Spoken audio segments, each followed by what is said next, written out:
அப்பு சென்னைக்கு போகணும், வாடகை எவ்வளவு? 600. 600?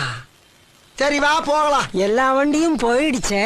எல்லா வண்டியும் போன தெரிஞ்சாயா உன் வண்டியை கூப்பிடுறேன், வா போவோம். வரணுமா? வரும்.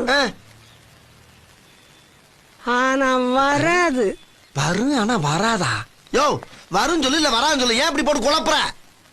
வரும் தம்பி, ஆனா வராது. என்னடா இது ஓவரா இருக்கிறான்? இந்த மாதிரியா 600 சொன்னியா, கூட 50 போட்டு 650 தரேன், வா போவான். 650? வரும் ஆனா வராது. அட சொட்ட தலையா, சொன்னதே திரும்ப திரும்ப சொல்றானே, என்ன வியாதி உனக்கு? யோ பெருசு, இந்த மாதிரி 700 தரையா, வாயா போலாம். 700? என்ன சரி போவோம். அப்படி சொல்ல வேண்டியதானே, அதுக்காக இந்த எடுத்துக்கிட்டு இருக்க?